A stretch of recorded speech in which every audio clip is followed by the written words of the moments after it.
Bonjour à tous et bienvenue pour ce nouveau JTech. C'est déjà le numéro 105. Le JTech, c'est tous les week-ends, toute l'actualité high-tech sur la chaîne Techno.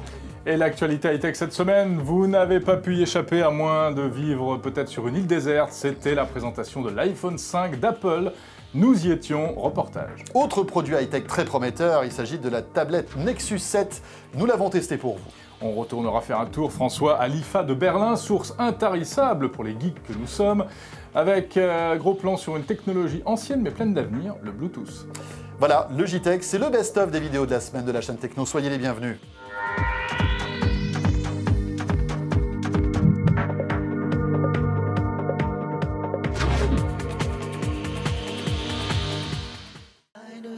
Le JTech avec OrangeInnovation.tv, la web TV qui simplifie la vie numérique. Avec Byster, le mobile sert à payer. Inscrivez-vous dès maintenant sur byster.fr et achetez sur Internet en toute sérénité. Alors comme toujours, il y avait beaucoup d'attentes pour cet iPhone 5, François, Oui. naturellement. Il y avait du secret aussi, mais moins que d'habitude. Et du coup, eh bien, on n'a pas été réellement surpris parce que, tiens, on commence par le design. C'est un peu ce qu'on attendait, c'est même carrément ce qu'on attendait. Tu as tout à fait raison. Plusieurs vidéos circulaient sur le web depuis quelques jours, voire quelques semaines. Plusieurs photos aussi montraient cet iPhone 5 avant sa sortie. Et bien, on n'a pas été déçus. Tout dépend dans quel sens on se place. Mais effectivement, c'est exactement celui qu'on nous montrait. Plus long, hein, c'est-à-dire qu'on passe d'un écran de 3 pouces et demi à 4 pouces. Voilà. Et alors, ce qui est amusant, c'est que là où, par exemple, les autres marques ont choisi d'élargir leur smartphone, Apple a fait le choix de la verticalité. Il ne s'élargit pas, mais il s'allonge, cet iPhone. Voilà, pour une prise en main similaire à celle de l'iPhone 4S, parce que finalement, comme il n'est pas plus large, vous allez le tenir de la même manière. Il pourra tenir même dans les petites mains. Il sera tout simplement plus long. Et ce surplus d'écran va vous permettre d'afficher plus de choses, bien évidemment, comme par exemple une rangée supplémentaire d'icônes. Et voilà, la rangée de widgets en plus. Alors on l'a essayé, hein, vous le voyez, ce sont nos petites mains là. Et on a quand même une très bonne impression à la prise en main, notamment grâce à la légèreté, un effet de légèreté, une impression de légèreté très agréable et une très bonne maniabilité. Oui, très bonne maniabilité, et puis aussi il est plus fin. Regardez, hein, on l'a comparé avec l'iPhone 4S qu'on avait dans notre poche. Alors on a voulu échanger et garder le 5, mais ça n'a pas été possible. Ils n'ont rien voulu savoir, ils s'en sont rendus compte. Donc oui, l'iPhone 5 est plus léger, il est plus fin. Et en fait, il y a aussi, de nouveaux matériaux qui arrivent. Hein. Regardez par exemple l'arrière de cet iPhone 5. Il est composé en fait de deux teintes, de deux couleurs et de deux matières différentes. Voilà. Métallique au centre, on retrouve des choses qui ressemblaient un peu en termes de matériaux aux premiers iPhones. Hein. Bon, alors, du métal. Alors, la grosse nouveauté, c'est quand même aussi ce fameux connecteur. Il n'y a pas de nouveauté en fait. Oui, mais la grosse nouveauté, en tout cas celle qui change par rapport au précédent iPhone, et c'est quand même une rupture technique et technologique, c'est le connecteur qui n'est plus le même. Voilà, vous le voyez, donc il est tout petit, ça c'est pareil, on l'avait dit, on le savait. On en a la confirmation aujourd'hui, donc il va falloir changer votre station d'accueil si vous en avez une, ou bien en acheter une nouvelle, ou bien acheter un adaptateur. Voilà. Évidemment, il y aura ça sur le marché très vite. Mais finalement, tu sais, c'est presque un faux problème cette histoire-là, parce qu'on est de plus en plus nombreux à écouter de la musique sans fil, en Bluetooth, en AirPlay, en Wi-Fi aussi, et on se dit que finalement le connecteur, bon, à part pour recharger l'appareil, qui est obligatoire finalement, même pour écouter la musique, bon, c'est secondaire. Alors c'est vrai, tu as raison, mais en même temps, Apple ne coupe pas complètement les fils, et ça, c'est un peu une mauvaise surprise. On s'attendait, on aurait bien aimé voir, comme par exemple sur le Galaxy S3 ou sur le Lumia 920, un système de recharge sans fil par induction. Ce n'est pas le cas.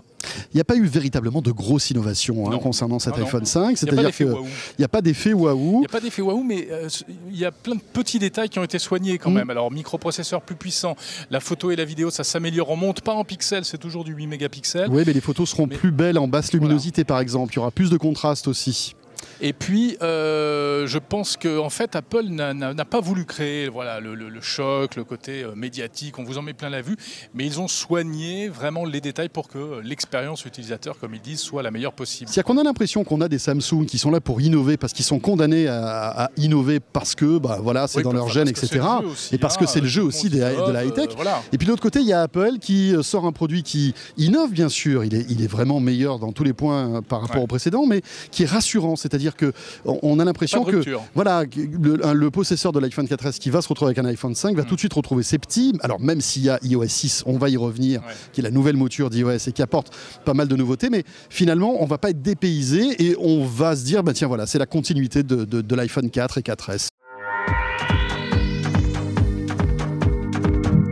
Alors, la Nexus 7, vous le savez, c'est donc la tablette officielle de Google, la toute première tablette officielle de Google. Alors Nexus, parce que Nexus était déjà les noms des smartphones de Google, donc ils continuent sur leur lancée. Voilà, on va dire les produits purs Google. Hein. Voilà. On expliquera ce que c'est un produit pur Google tout à l'heure.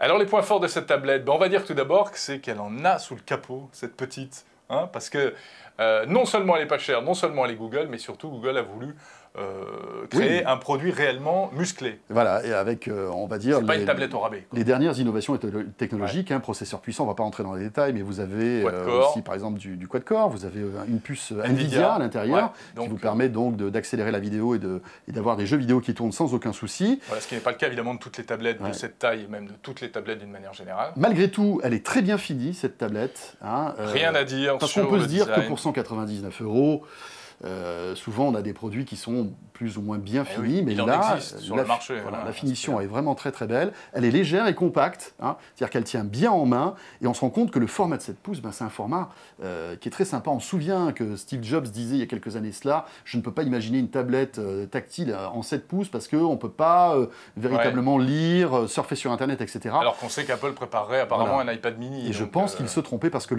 voilà, ça tombe bien sous la main, c'est très agréable. Alors, la grosse particularité, c'est qu'elle est surtout équipée de la toute dernière version d'Android, c'est-à-dire que c'est la première tablette sur le marché équipée de Jelly Bean. Et oui, puisque c'est un produit pur Google, donc évidemment, ces produits Nexus bénéficient des toutes dernières mises à jour avant les autres produits Android fabriqués par d'autres constructeurs. Hein. Et la particularité aussi, c'est qu'il n'y a pas de surcouche logicielle comme vous en avez sur les tablettes, par exemple Samsung, HTC, etc. HTC, pas de tablette, mais voilà, on faisait une il y a quelques temps de cela, qui n'a pas été un véritable succès. Mais là, l'avantage, c'est que vous avez un pur Google. Donc, c'est hyper rapide, puisque vous n'avez pas de surcouche logicielle, et vous avez un produit qui ressemble véritablement à ce que Google a envie d'avoir. Donc, évidemment, on a un accès direct au Google Play, le magasin en ligne de Google, mais également des tas d'applications Google, signées Google, qui sont préinstallées. Alors, vous avez Chrome, évidemment, pour la navigation Internet, vous avez Google+, vous avez Maps, bon, ça c'est un peu la logique. Est-ce qu'il y a l'application La Chaîne Techno préinstallée ou pas dessus? Alors sur la mienne, oui, mais je crois que c'est particulier. Il faudra envoyer un mail aux dirigeants de Google, à Schmidt par exemple. Bon, alors a-t-elle quand même quelques points faibles, cette tablette? Oui, forcément. Eh bien, on peut commencer par la caméra, puisqu'on vient de le dire, il n'y en a qu'une. Alors, pas de sortie télé directe, il n'y a pas de casque fourni, on l'a dit. Il n'y a pas de slot mémoire. La mémoire interne est limitée à 8 ou 16 Go suivant les deux configurations disponibles et vous ne pouvez pas étendre cette mémoire. Bon, ça, c'est en même temps, c'est le cas de nombreux devices. Et puis, on va dire qu'elle est très orientée Google. Hein, on dit souvent que les produits Apple sont très orientés Apple. Là, il ne faut pas se mentir. Si vous n'avez pas un compte Gmail, si vous n'avez pas si vous n'avez pas envie d'aller sur les outils Google, vous allez ramer parce que naturellement, on va vous orienter vers ces produits-là. Alors après, bien sûr, rien ne vous empêche d'aller stocker vos données sur Dropbox ou sur SkyDrive, puisque maintenant l'appli SkyDrive est disponible sur Android. Mais c'est vrai que Google vous pousse vers son écosystème qui est très intégré, qui est très agréable à utiliser. C'est-à-dire que voilà, on ne sait même plus après qu'on stocke ses photos sur le web ou dans le nuage, tout se fait automatiquement et ça c'est formidable. Mais il faut évidemment pousser la porte des services Google et s'y plaire, c'est ça aussi. Quelle note, Jérôme, concernant cette tablette Nexus? Moi, je lui mets un 9 sur 10 facile, oui. Allez, je t'accompagne, 9 sur 10, parce que c'est vrai que c'est l'une des très bonnes surprises de cette rentrée 2012, cette tablette Nexus qui est disponible depuis peu, donc vous pouvez, pourquoi pas, la tester et voir un petit peu ce que vous en dites et nous le dire, et commenter sur justement le site web de la chaîne Techno. Le Bluetooth, tout le monde connaît, c'est cette technologie qui permet de connecter facilement un smartphone, une oreillette, un casque, votre autoradio dans la voiture, enfin un système sans fil, etc.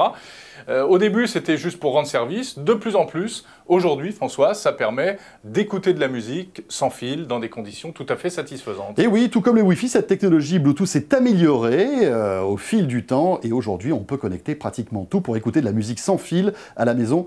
Voici justement les explications d'un responsable de la société Harman. La plupart des personnes aujourd'hui ont des téléphones portables qui font aussi smartphone, ont des tablettes à la maison, ont des ordinateurs ordinateur qui dispose d'une connectivité Bluetooth. Et donc plutôt que de devoir aujourd'hui à chaque fois aller brancher en filaire son appareil, l'idée est de pouvoir en profiter sans fil, à distance, c'est-à-dire on rentre à la maison, on se connecte à son appareil en Bluetooth et on diffuse la musique. Comment on la diffuse ?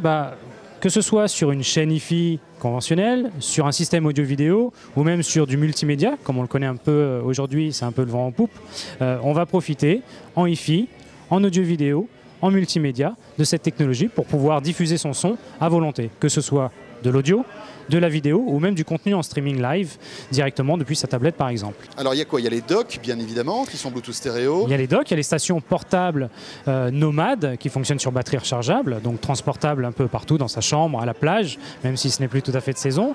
On a également un petit module Bluetooth assez novateur qui va permettre même sur une chaîne d'une vingtaine, trentaine d'années disposant d'entrée analogique de profiter de cette dernière technologie, bien entendu avec les derniers, je dirais, codecs aptX et AAC pour quand même profiter d'une qualité audio supérieure à ce que l'on connaissait au départ du lancement du Bluetooth. Le problème avec le Bluetooth stéréo, c'est que la qualité du son est en général assez médiocre. Comment avez-vous remédié à ce problème ? Aujourd'hui, on est très proche d'une qualité d'écoute type AirPlay et donc seuls les audiophiles arriveront à faire le distinguo entre la diffusion Bluetooth actuelle et une diffusion de qualité supérieure, je dirais. Voilà, fin de ce JTech. On se retrouve évidemment très vite. Tiens, on se retrouve dimanche pour un Talk iPhone spécial iPhone 5 débriefing. Voilà, on va tout vous dire concernant cet iPhone 5. Faut-il craquer ? Rendez-vous dimanche. Autre rendez-vous sur la chaîne Techno, ce sera lundi avec l'Appart, vous le savez, notre rendez-vous bimensuel dédié justement à l'innovation avec des décideurs liés à l'innovation. Et puis merci de nous suivre à la fois sur la TNT à Lyon, sur TLM, sur Canal 32 dans la région de Troyes, et puis sur Orange Innovation TV et sur YouTube bien sûr. Et sur toutes les applications mobiles, Android, iPhone et Windows Phone. Très bon week-end, on se retrouve très vite sur la chaîne Techno. Salut à tous.